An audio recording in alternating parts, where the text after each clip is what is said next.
Our nation is being torn apart at the seams, and there's only one answer to this problem. In recent weeks, people have been mourning the loss of Austin Metcalf at the hands of Karmelo Anthony, who stabbed him fatally in the chest. In addition, there's been a lot of controversy surrounding a woman by the name of Shiloh Hendris, who called a young boy a racial slur. So let's go ahead and talk about it. These incidences have ignited intense debates fueled by social media and sensational headlines. But beyond the noise lies actually a deeper issue, a spiritual crisis that challenges our understanding of justice, compassion, and the value of human life. The confrontation of Austin Metcalf was verbal and physical. However, Karmelo responded with a knife.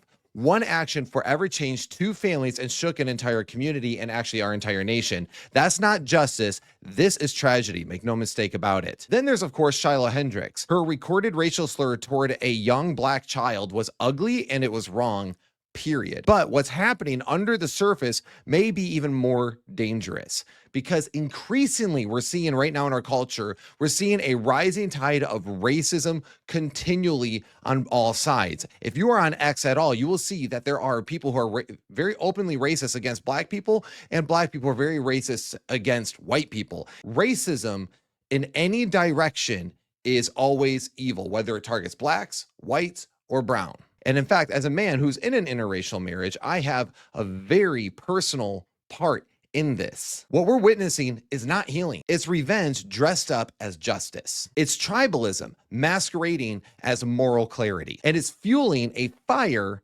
that's tearing our nation and our children and the next generation apart. We are setting them all up for failure because we're not properly stewarding the world that we live in. On April 2nd of 2025, during a high school track meet in Frisco, Texas, a 17-year-old named Austin Metcalf confronted Karmelo Anthony, who was also 17, and reportedly over seating arrangements about what tent he's supposed to be in and where he is residing. But what began as a confrontation quickly escalated into something very deadly. Karmelo actually stabbed Austin in the chest. This tragically ended his life. Karmelo claimed self-defense, but it has been clear by all witnesses involved that it was actually excessive force with the situation at hand. Now he is charged with murder and under house arrest. In a separate incident, Shiloh Hendris, a white woman, was filmed calling a black child the N-word. She was fired, publicly shamed, and ironically, crowdfunded over $500,000 to support her being unfairly targeted. Both situations sparked outrage, but neither led to repentance. And that, my friends, is the problem. It's becoming increasingly clear we are not healing wounds anymore. We're poisoning them for the next generation. What ended up happening was actually Karmelo's family raised over $500,000 as well. And when this whole thing happened with Shiloh, that actually she raised more money in a reaction to this whole thing. What we're seeing right now in our culture is a culture that is fatigued by all the race baiting. We're also fatigued by all the tragedy that's going on. And every time a tragedy takes place, we blame race. And then when someone's blatantly racist, people come around and support them despite the clear wrong that is taking place. No one should make over $500,000 for committing excessive force and murdering a 17-year-old. No one should raise over $500,000 for calling a child the N-word and then flipping them off. Even more ironic is the very person who was filming Shiloh call the child the N-word is actually a sex offender, and what he's doing at a park with children, your guess is as good as mine, but it probably isn't very good. Yet here we are, everyone at each other's throats, all over race, all over petty, benign differences. We don't process pain anymore as a nation. Apparently, we profit off of it. We don't pursue truth. We only pursue narratives. We've built a world where the loudest outrage and anger wins. Outrage is the new morality. But what is outrage without any bit of truth or any sort of value measurement? It doesn't heal. It hurts. It polarizes. It paralyzes. And all this keeps us from doing the one thing that would actually heal one another, which is, of course, viewing one another as the image of God. Genesis 1:27 famously says, "So God created mankind in his own image. In the image of God, he created them." This is where dignity comes from, not from race, politics, or performance, or even public approval. Every person has worth because they are made in the image of God. Every single person is stamped with value from God himself. Austin had that worth. Shiloh has that worth. Karmelo has that worth. The small child has that worth. And yes, even the sex offender who is videoing Shiloh has that worth. And of course, you have that worth. Everyone is equally created in the image of God and therefore deserves love and dignity and respect. And when tragedy strikes, we should mourn that and come alongside that, not try to profit off of it and not try to create race wars out of it. Because when we forget that, we stop seeing people. We start seeing threats, sides, enemies, and that is not justice, my friends. This is spiritual blindness. Paul says in Galatians 3:28, there's neither Jew nor Greek, slave nor free, male nor female, for all are one in Christ Jesus. That verse, especially during his time, was revolutionary, and dare I say, it is revolutionary now. It declares that in Jesus Christ, ethnic, economic, and social divisions lose their power. We're not tribes. We're family, all image bearers in Christ and in God, and in Christ, we are all adopted into heirs of the kingdom. What's happening today is actually quite the opposite. We are being taught that we are not one, that we are not humanity. We are being told that we are, in fact, Jew and Gentile. There's the in-group or the out-group.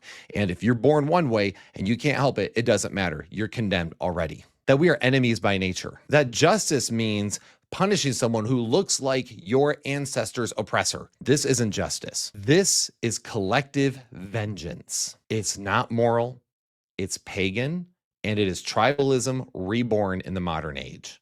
And what we have to realize is that this is going to tear apart our children, our society, and even our churches. So what are we going to do about it? We don't double down on the anger and the hatred. We don't seek vengeance or performative guilt. We turn to God and we repent. We turn to God who made us. We lay down the weapons of race, revenge, and rage. We come to the foot of the cross where every tribe, tongue, and nation will confess Jesus Christ as Lord and receive healing. Jesus didn't die for just one group. He died for all of humanity.